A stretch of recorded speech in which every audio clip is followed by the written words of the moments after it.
Olá, cá estamos mais uma vez reunidos para o As Crianças Importam, o podcast do Expresso, com a participação da jurista Odete Severino Soares e da psicóloga Ruth Agulhas. Eu sou Cristiana Martins, jornalista do Expresso e moderadora deste podcast. Sejam bem-vindos. Nesse nosso quarto episódio, vamos falar sobre um tema pouco abordado, mas essencial: o direito das crianças a participarem nas decisões que têm impacto nas suas próprias vidas. O artigo 12º da Convenção sobre os Direitos da Criança refere justamente à necessidade de os Estados garantirem à criança o direito de exprimir livremente a sua opinião sobre as questões que lhe digam respeito. Este artigo salvaguarda, no entanto, e como é natural, a necessidade de garantir que é preciso que as crianças em causa, ou seja, aquelas que vão participar, tenham também capacidade de discernimento e que tenham sempre em consideração a sua idade e maturidade quando se abordar determinado assunto. Ou seja, elas devem participar sim, mas a linguagem para falar com elas, para as envolver, deve ser adequada à idade e à maturidade. Dito isto e explicado este enquadramento, hoje, como convidada, temos Nadine Correia. Ela é investigadora do Departamento de Psicologia Social do ISCTE e ela participa de um projeto que tem justamente o nome de Projeto Participa. Ela já nos vai explicar exatamente o que é esse projeto. Temos que ter um bocadinho de calma. E como não podia deixar de ser, conosco temos também a Sofia Pires. Ela tem 18 anos e nos vai falar da capacidade de participação das crianças e dos jovens nos assuntos que lhes dizem respeito. Portanto, olá a todos, sejam bem-vindos. Este é o As Crianças Importam.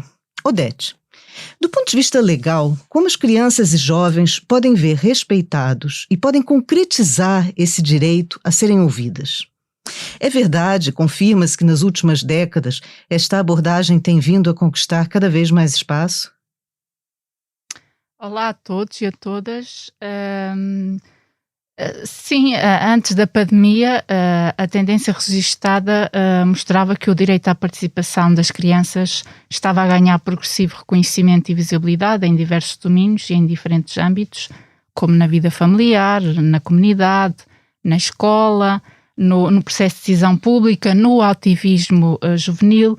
Por isso, a questão que se coloca agora é saber se houve um recuo neste domínio, em resultado das medidas extraordinárias tomadas pelos países. E os dados agora disponíveis dizem-nos que a tendência positiva neste direito sofreu um recuo.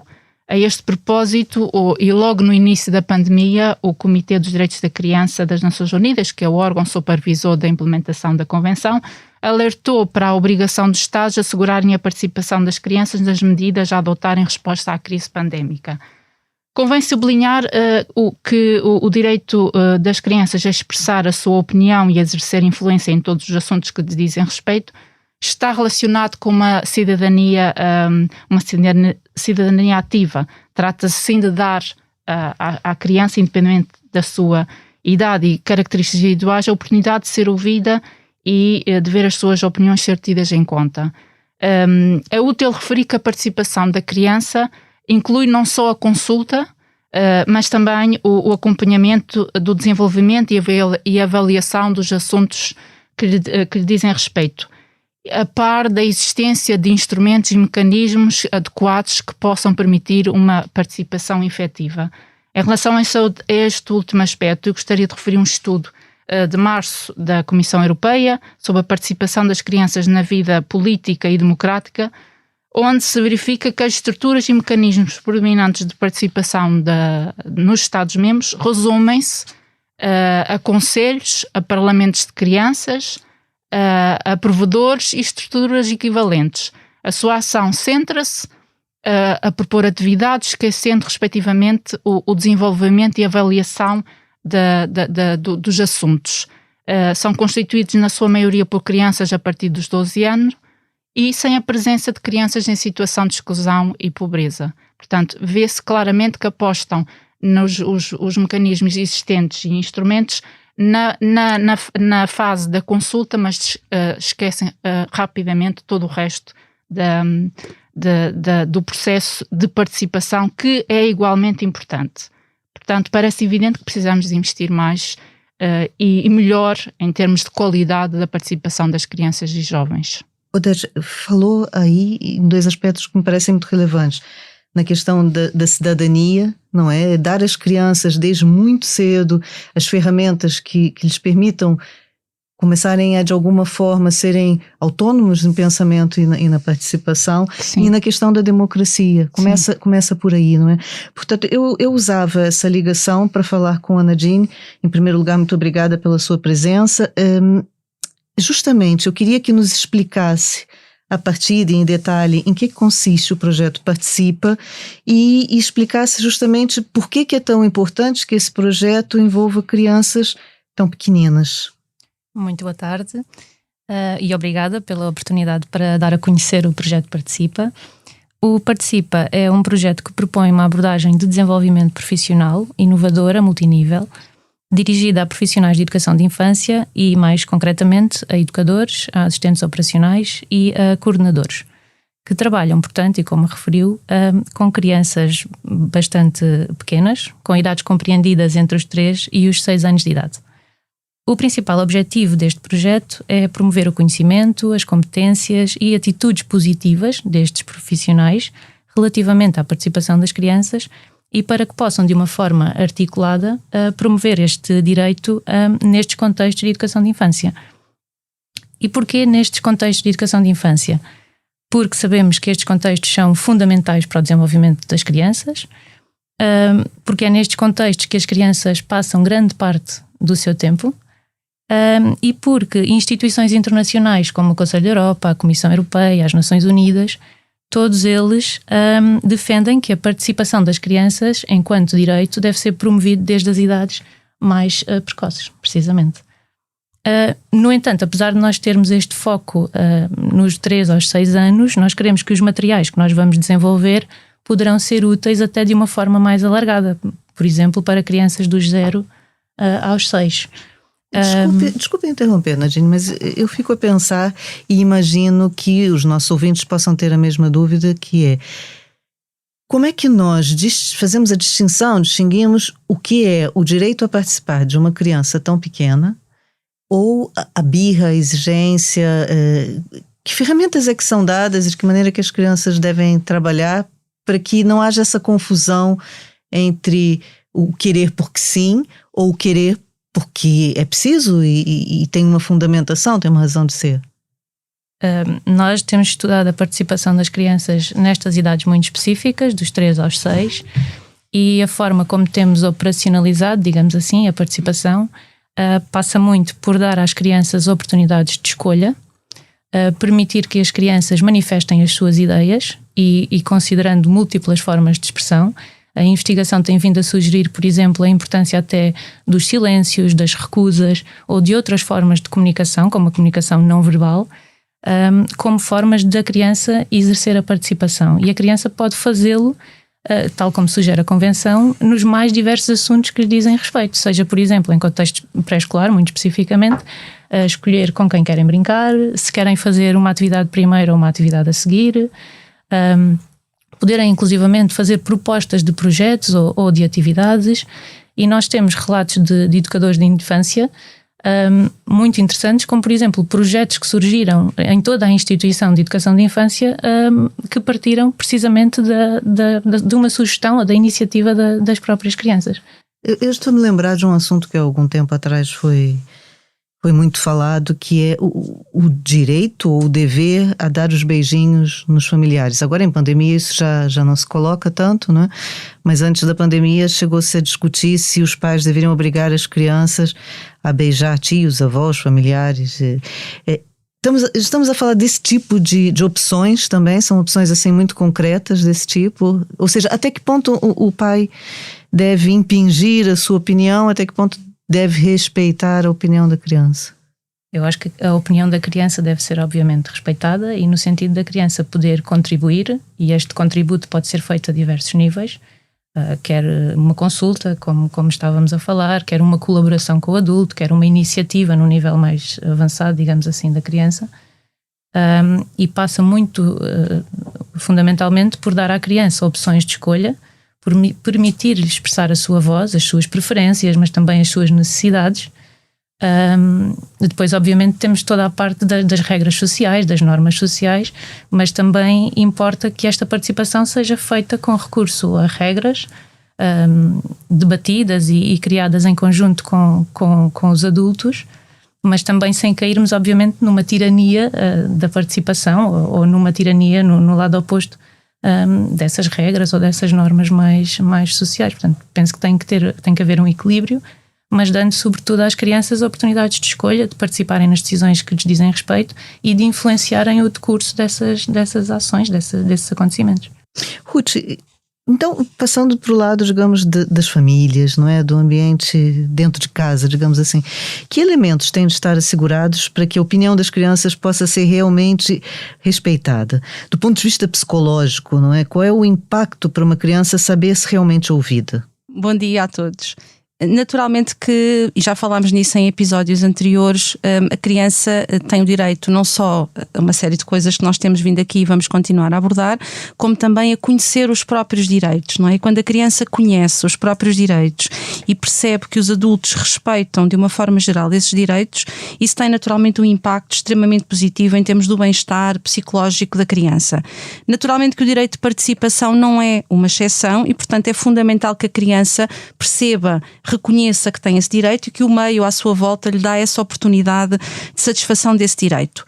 Sabemos que as crianças que participam nestes vários níveis que a Odete e que a Nadine explicaram, naturalmente, e a investigação tem traduzido muito estes resultados, apresentam melhor autoestima, mais competências de comunicação, e sublinho muito importante aquilo que a Nadine disse, a comunicação verbal, mas também a não verbal, porque crianças muito novas muitas vezes comunicam até menos por palavras e mais por um outro conjunto de sinais.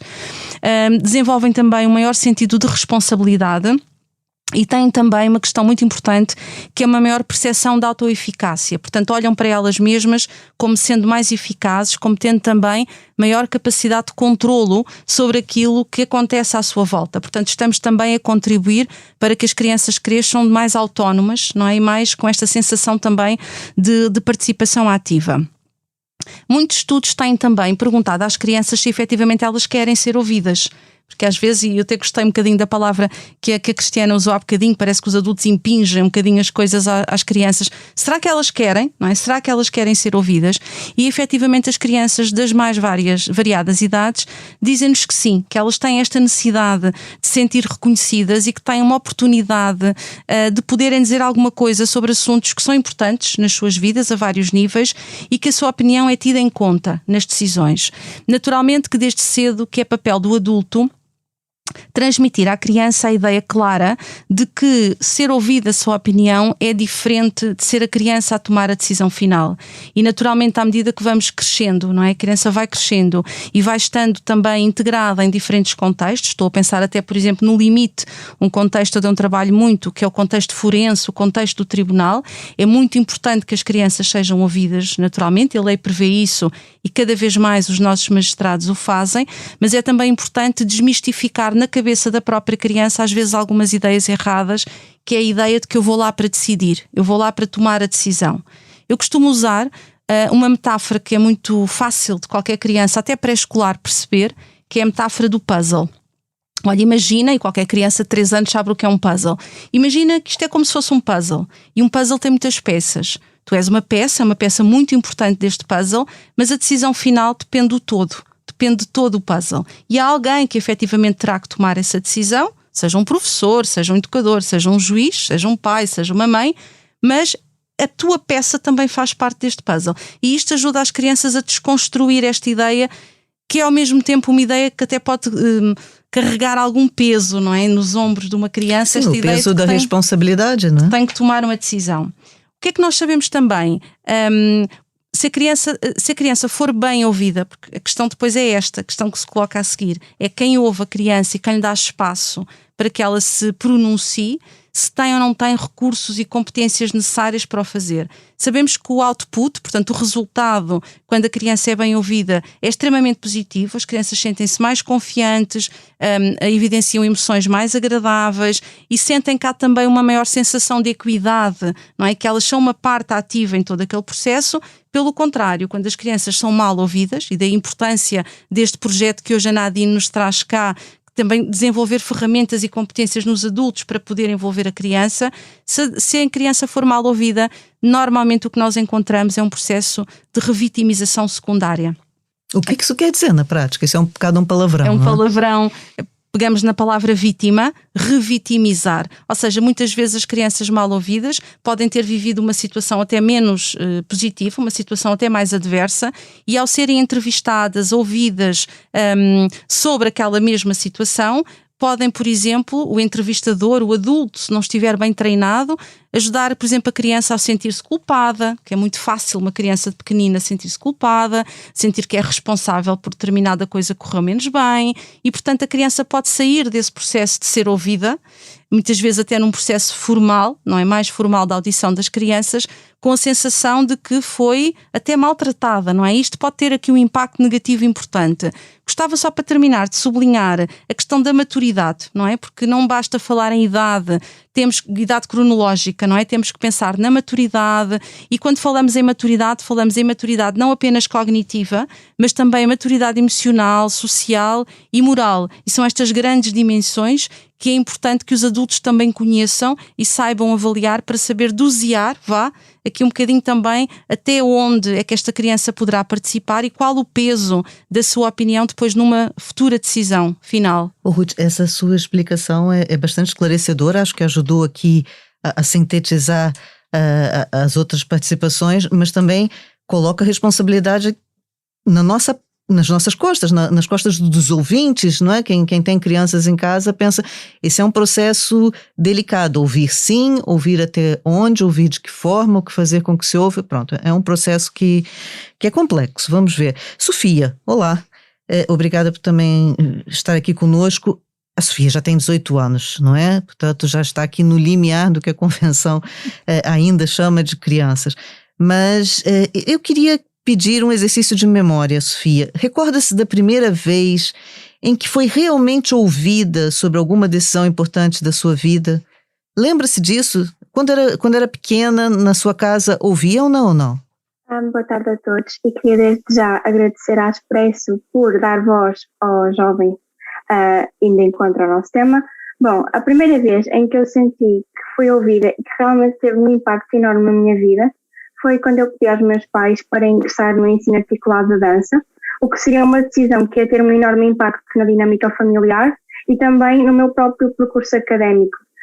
Apesar de eu ter decidido ao fim de 2 anos que queria desistir e ingressar no ensino normal, ter tomado essa decisão e os meus pais terem-me dado o lugar para poder dizer eu quero fazer isto da minha vida, foi muito importante, porque eu percebi que todas as nossas decisões têm consequências e, boas ou más, elas estão cá para nos ensinar alguma coisa.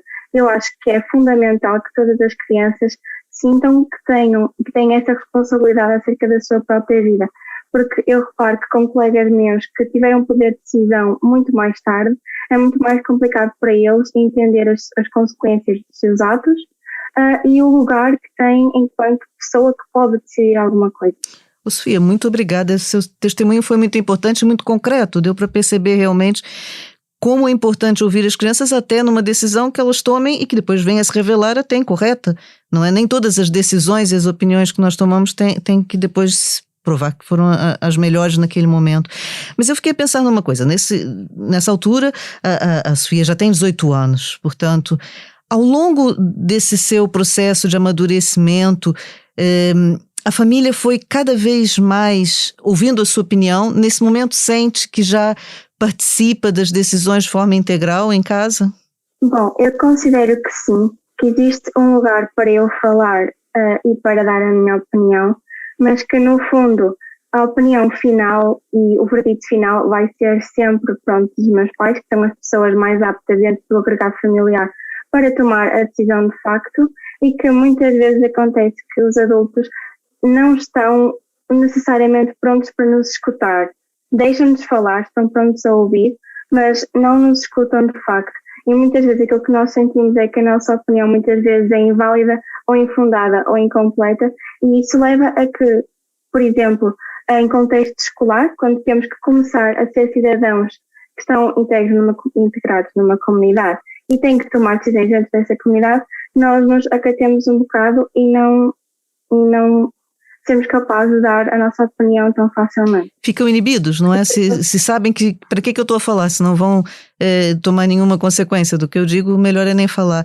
Portanto, era essa a minha última pergunta nessa fase, ou seja, quando notam que a vossa opinião não tem as consequências que vocês esperam, como é que vocês se sentem? Como é que ficam?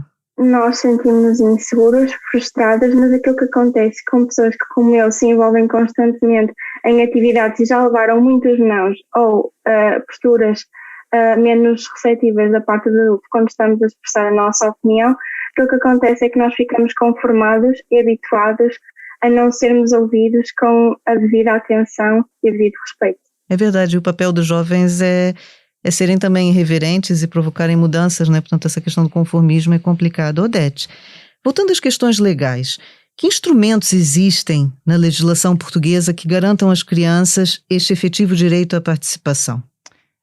Em Portugal, em termos legais, o direito de participação e audição da criança pode acontecer em diferentes processos judiciais, quer nos processos cíveis ou nos processos penais.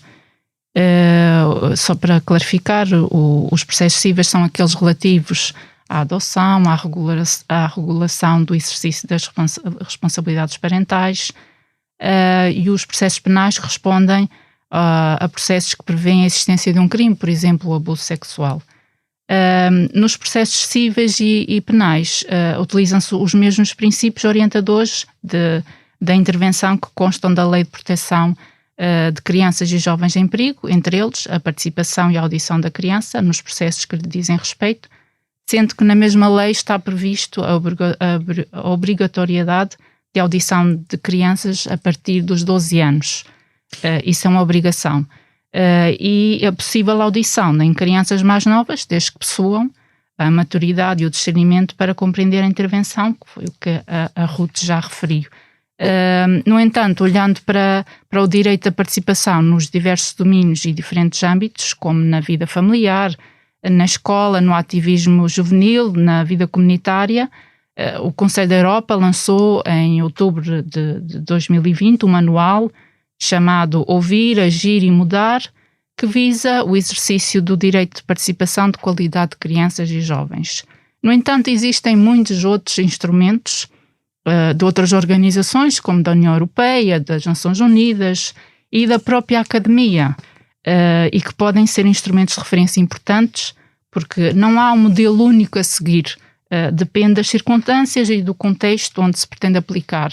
Portanto, aquela ideia de que vamos aplicar um referencial é importante, mas não há um modelo, tem que se adequar ao contexto. E isso, mas é importante a existência desses referenciais, porque é matéria que de alguma forma são guias em termos de construção de como é que queremos implementar o direito à participação. Odete, já percebemos, portanto, um bocadinho Portugal, Conselho da Europa, mas nós vivemos um período completamente atípico, sim, não é? A pandemia, já há estudos, já há observações que nos digam se a pandemia limitou de alguma forma este direito à participação das crianças nos processos de decisão? Sim.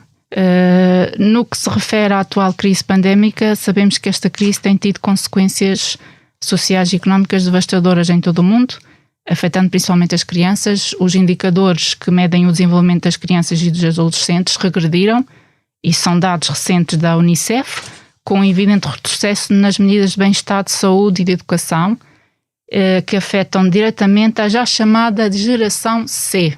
E que é a geração C? Pois, é preciso entender. É a geração Covid-19. Ah, ok. Coitados, que estigma ficar conhecidos como a geração Covid-19. Sim, exato. Portanto, vamos ouvir falar agora da geração C, que ainda não está definido quando é que começa e quando é que acaba em termos de idades, mas já se fala nessa designação por parte dos sociólogos e dos investigadores.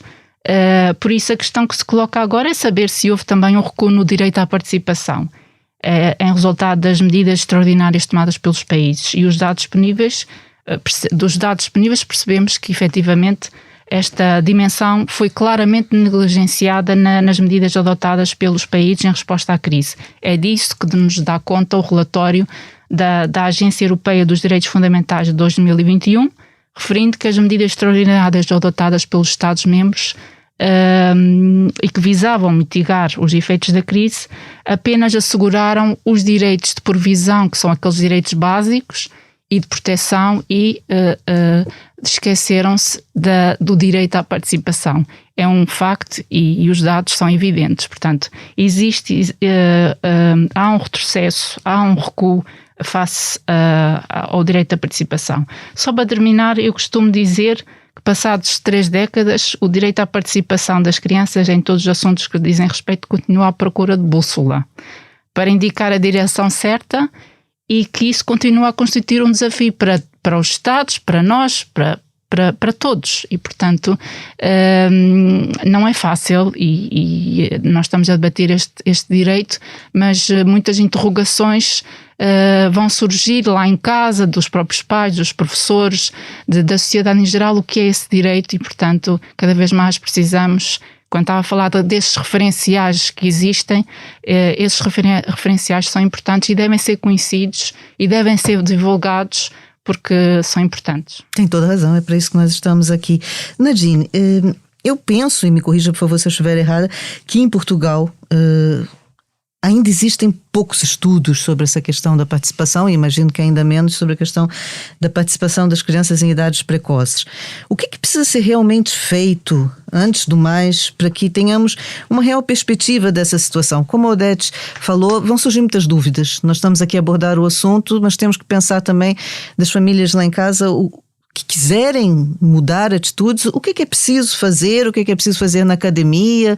Como investigadora da área, o que sugere?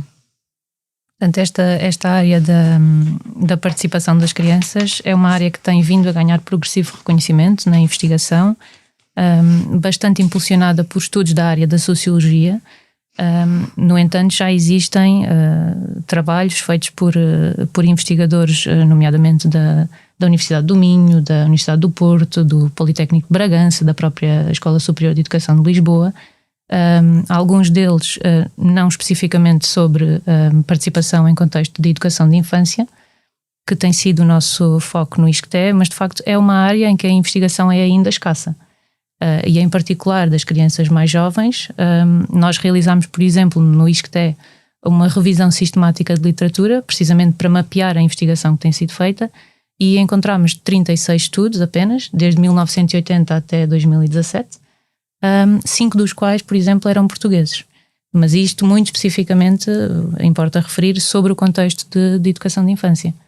É pouco, não é? São estudos ainda muito reduzidos, a maioria foram conduzidos no norte da Europa, que são países que também têm mais tradição nestas práticas de participação, mas, portanto, é indicativo ainda da escassez de estudos que existe sobre participação, embora existam outros autores que tenham estudado participação noutras faixas etárias. Eu percebo, mas fica aqui esse alerta, ou seja, também não podemos começar a tomar decisões sem que o assunto esteja devidamente estudado, né? É esse o papel. Ruth, eu queria voltar a um ponto que eu sublinho, acho que deve interessar as famílias lá em casa. Como é que as famílias devem agir, que equilíbrios devem procurar, para sem perder a necessária, imagino eu, a autoridade parental, permitirem a participação dos mais novos? É que eu imagino que nem sempre seja fácil estabelecer as devidas fronteiras e tomar opções. Do ponto de vista emocional, que sugestões tem? Bem, naturalmente que os pais e os filhos têm uma relação assimétrica, não é? Estamos a falar de diferentes gerações, diferentes papéis, e é desejável que existam também algumas fronteiras e alguns limites, mas ainda assim permeáveis. Quando nós dizemos fronteiras permeáveis, quer dizer que permitem troca, que não há rigidez nestes papéis que os pais e que os filhos assumem.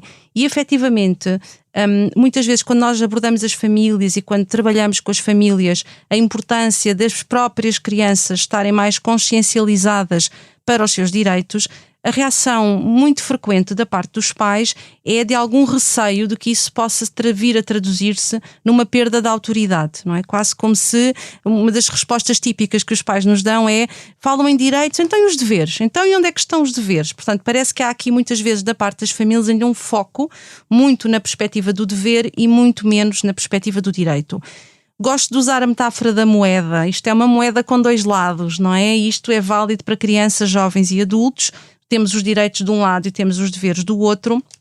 E é importante quando trabalhamos com as famílias, porque a Nadine está aqui a falar de um projeto muito focado nos equipamentos de infância, mas que naturalmente vai ter que se estender e tem que se estender e envolver de forma ativa os pais, não é?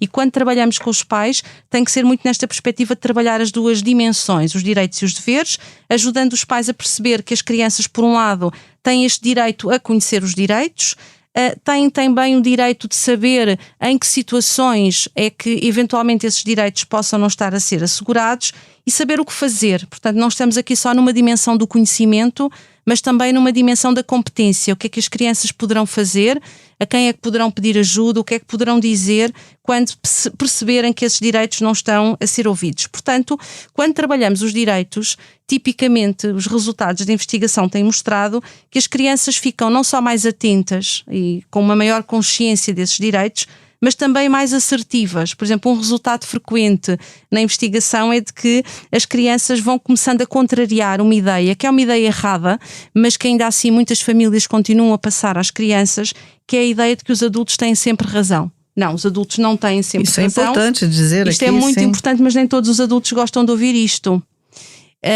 Lá está, adultos menos democráticos, mais centrados aqui no poder, dever parental, têm mais dificuldade em reconhecer que de facto os adultos também erram, os adultos também têm dúvidas. E há bocadinho a Sofia falava da sua opção de ir para a escola de dança, para o ensino articulado, e que 2 anos depois mudou de ideias. Todos nós temos o direito a exprimir a nossa opinião e também temos o direito a mudar de opinião. E as crianças e os jovens também têm o direito a mudar de opinião. E é fundamental que isto seja trabalhado com os pais e que os pais sejam também ajudados. Há uma coisa muito importante que a Sofia disse, que é: não basta ouvir, tem que nos escutar. E escutar é, pegando um bocadinho nas questões do não verbal, não é só o que é dito, às vezes é o que é não dito. É o silêncio, é a birra que a Cristiana falava no início, é o choro, é o isolamento, é a tristeza. As crianças falam muito mais às vezes desta forma do que através das palavras, e nem sempre os pais estão devidamente treinados e atentos a estas formas de comunicação. Isto é extremamente importante, e também a darem espaço, não é? E é isto que se pretende num padrão parental mais democrático, espaço para que aceitemos as opiniões diferentes. Eu penso A, tu criança pensas B, e tão legítimo é pensar A como pensar B, e não tem que ser porque pensamos de forma diferente que eu tenho que impor a minha forma de pensar só porque sou adulta e porque tenho outra maturidade, não é? Portanto, eu acho que estas grandes questões têm que ser trabalhadas com as famílias, exatamente para desmontar alguma defensividade, até diria, que as famílias evidenciam numa primeira fase quando a gente diz que vai trabalhar direitos. Não, muito obrigada. Eu acho que isso é importante e vai nos fazer pensar. Sofia, já agora, depois de ter ouvido a nossa conversa, de ter percebido que há questões legais, que há questões acadêmicas e que há questões de bom senso dentro de casa, acha que vai participar mais, vai mudar alguma atitude dentro de casa? E por outro lado, como já quase adulta, como uma cidadã, como é que vê essa questão? O que é que acha que vai mudar? Bom, a nível individual, lá está, como eu sou uma jovem adulta, eu sinto que em casa já tenho um lugar mais do que suficiente para expressar as minhas vontades e de fazer aquilo que a minha consciência me dita. Quanto a nível académico, eu participei em debates relacionados com a Comissão Europeia e devo dizer que essas atividades são muito enriquecedoras para os jovens se perceberem os problemas do mundo e de que forma podem agir para os solucionar, ou tentar solucionar. Mas a verdade é que só ficar por debates puramente académicos não é verdadeiramente decidir e não é verdadeiramente ir para o local e fazer. Portanto, aquilo que eu acho que ainda me falta, e isso seria uma terceira etapa do desenvolvimento e de ter realmente uma participação ativa na sociedade, seria, lá está, como falamos anteriormente, quando existe um direito, existe um dever. E o dever de uma pessoa que tem o direito de intervir na sociedade é informar-se e saber que toma decisões e posicionamentos que são sustentáveis e que são responsáveis. Portanto, eu acredito que me devem informar um bocado mais acerca particularmente de aspectos políticos, de perceber de que modo é que os jovens podem realmente interferir e dar a sua voz à sociedade, que eu penso que, por exemplo, um referendo ou uma carta aberta seria um bom exemplo de fazer, e de facto aplicar essas tantas coisas que me ensinaram que são possíveis fazer para intervir na sociedade. Ô Sofia, muito obrigada, traz aqui propostas fraturantes, acho isso interessante. Bem, já percebemos que este é um terreno delicado, que exige de todos grande bom senso e maturidade, mesmo de quem ainda é criança. E que, mesmo quando começamos cedo, há formas de garantir essas condições. É preciso o tal do bom senso. O que é importante é partirmos para a necessária negociação de forma honesta, com espírito aberto, sem pré-conceitos. Foi por isso que escolhemos esse tema para o nosso debate, para incentivar o respeito ao artigo 12º da Convenção sobre os Direitos das Crianças e porque os frutos serão colhidos ainda por nós e pelas gerações que nos vão suceder. Frutos de uma maior capacidade de diálogo e concertação. Espero, portanto, que tenham gostado e que agora reflitam sobre o que foi dito e provoquem mudanças. E agora, antes de nos despedirmos, vamos fazer as nossas tradicionais sugestões para a quinzena. Voltei à minha estante, desta vez trouxe um livro para uma faixa etária justamente mais precoce, aqui em homenagem à nossa convidada Nadine, e portanto trouxe o Trava-Línguas, da Planeta Tangerina, que tem um grafismo muito rico, muito interessante e que nos leva pelas curvas gráficas e contra-curvas sonoras das palavras da nossa língua. E portanto fica aqui a minha sugestão. Odete, o que é que nos traz dessa vez? Cristiana, eu trago um livro que li recentemente, mas que adorei e achei que poderia, que eu gostaria de fazer essa sugestão. É o livro O Dia em que os Lápis Existiram. Interessante o nome. Escrito por Drew Day Watt e é publicado pelo Orfeu Negro. É uma obra, a obra fala-nos do dia em que Duarte, ao chegar da escola, tinha correio à sua espera. E qual não foi o seu espanto quando leu o conteúdo das cartas com as reclamações e protestos dos seus lápis de cera. O lápis preto estava cansado de ser usado apenas para desenhar contornos, o azul já não aguentava pintar mais oceanos e o amarelo e o laranja já nem sequer falavam um com o outro, pois cada um reclama ser a verdadeira cor do sol. A solução do Duarte para resolver os problemas dos seus lápis é ainda mais extraordinária. Mas não vai nos contar, pois não, Odete? Não. A gente vai ler o livro. Exatamente. Já agora fiquei estimulada pela ideia. Exatamente, por isso é essa a minha proposta. Para saberem o final da história... Temos que ler. Sim, isso é este livro incentiva a criatividade e a pensar fora da caixa. Acho ótimo. E eu adorei esse livro. Acho ótima sugestão. Ruth, e a sua sugestão, qual é desta vez? Eu adorei esta sugestão da Odete. Portanto, também. É o direito de participação também dos lápis. Exatamente. Bem, eu gosto sempre de trazer uma atividade coisas um bocadinho mais práticas, não trago uma leitura, pensando aqui um bocadinho que é importante as famílias e os pais, de maneira geral, não só os pais, mas todos os cuidadores, não é? Ouvirem, incluírem a criança nos processos de tomada de decisão, incentivando a escolha, mas também responsabilizando. Acho que é muito importante desde cedo que a criança não só seja escutada, como já falámos, mas que ela possa escolher, por exemplo, a roupa, as atividades, a atividade desportiva que quer fazer. Muitos pais, de facto, não dão grande espaço de manobra. É balé porque sim, é futebol porque sim. A segunda língua que se quer aprender na escola, quando as crianças vão escolher se querem, por exemplo, um espanhol ou se querem um francês, vêm os pais por trás dizer, não, vais escolher francês porque eu tive francês e porque é importante. Portanto, dar espaço para que a criança tome estas decisões, que dê sugestões, por exemplo, em casa, que possa ativamente planificar as tarefas como uma coisa tão simples como a ementa da semana, o que vão ser feitos, o que vão fazer nas férias e também algumas responsabilidades, desde regar as plantas, alimentar o gato, levar o lixo para a reciclagem. Podemos depois potenciar isto a outros níveis. Imaginem que... Ainda hoje estava a falar com um jovem de 10 anos que me dizia: os meus pais estão a pensar em mudar de casa. E isso implica toda uma série de mudanças de escola, etc. E ele dizia muito satisfeito que nós ainda não decidimos se vamos mudar de casa. E quando ele diz nós, está-se a incluir neste processo de tomada de decisão. E, portanto, significa que estes pais estão a dar espaço para ouvir a opinião deste miúdo de 10 anos sobre o que é que uma mudança de escola, de casa, de amigos, etc. envolve. Até ao limite, não é? Serem ouvidas também, por exemplo...